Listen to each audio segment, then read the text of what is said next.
What's up, everybody? How many of you out there should be working on something right now or be more productive, but you're not? Instead, you're scrolling, you're watching a movie on Netflix, you're doing literally anything else than what you're supposed to do. Well, guess what? You're not alone.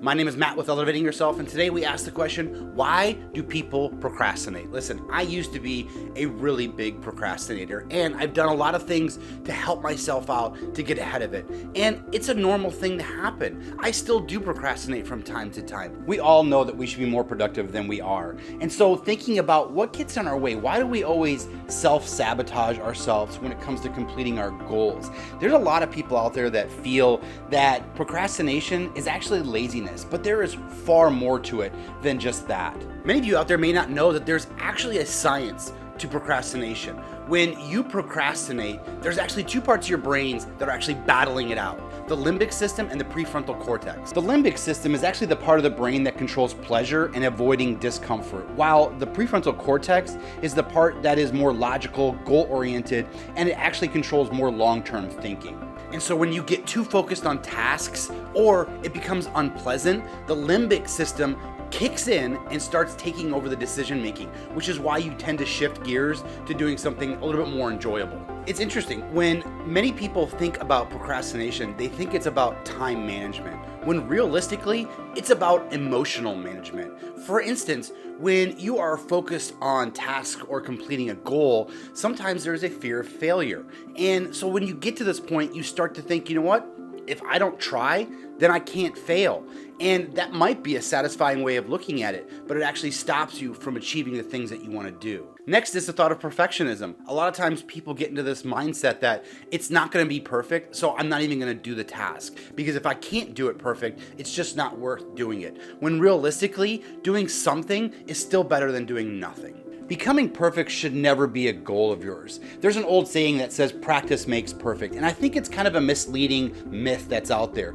Practice doesn't always make perfection, and that's where you should be thinking about not being perfect, but just being better. And then there's just a lack of motivation. People don't feel like doing it right now, and they think, you know what? I'll feel better about doing this later. But the problem is, later never comes. And finally is the dopamine trap. Look, social media, entertainment, they're very easy, they're very accessible. And so when we get to this point, the dopamine hits are so much easier than the long-term rewards that we're seeking with our goals. But those are the things that are taking you away from achieving the goals that you put in front of you. The good news is that there are things that you can do right now to avoid procrastination and start to get better with your goals. First is breaking tasks up into smaller bite-sized chunks. I can't tell you how often I use this, and it helps me out tremendously. What I tend to do is I look at an entire goal that I want to be able to complete, and I think about how long is it going to take me to do. And what I do is I spread it out over however many days I might think it was going to take to complete that task. And what that does is it allows me to look at things a little bit easier, and I find myself procrastinating that much less because I know I've only got to do a small portion of that. And not only that, but when I start completing those small portions, I tend to think, you know what, I can do a little bit more today. And so I complete a little bit more. And instead of taking the full week or 2 weeks or however long it's going to take, it actually takes me far less time because I was able to accomplish more things in a smaller amount of time. The next thing is tricking your brain. You want to make sure that you're getting implementation intentions in there. And the best thing to do with this is setting specific times that you want to do something. So you want to complete this task. You say, tomorrow at 10 a.m., I'm going to sit down and I'm going to start to write. The best thing about this is it's not about finishing, it's just about starting. And that's the hardest part when it comes to procrastination, is that we're thinking about the end result when realistically we should just be thinking about what can I do right now to start.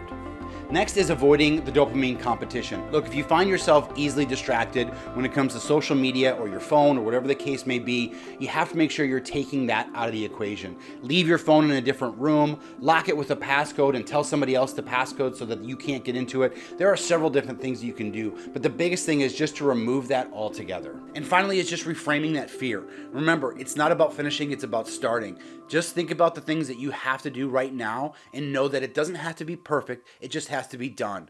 And the more you do it, the better you're going to get at it, and that fear will go away. Thanks so much for watching today. Look, there is too much emphasis that is put on discipline when it comes to procrastination, when realistically, it's about the systems that you have in place. There is a great quote by James Clear. If you haven't had a chance to read Atomic Habits, I definitely would recommend picking it up. And he talks about how we don't rise to the level of our goals. We fall to the level of our systems. And it's just about looking at what systems you have in place and just improving the processes around that. And I guarantee you, if you do that, you will be better at procrastination. If you haven't had a chance, take a look at some of the videos I've got posted. I'll post one over here. Remember, elevating yourself to the next level, it starts with a single step. Stop procrastinating and take that step today. We'll see you next time.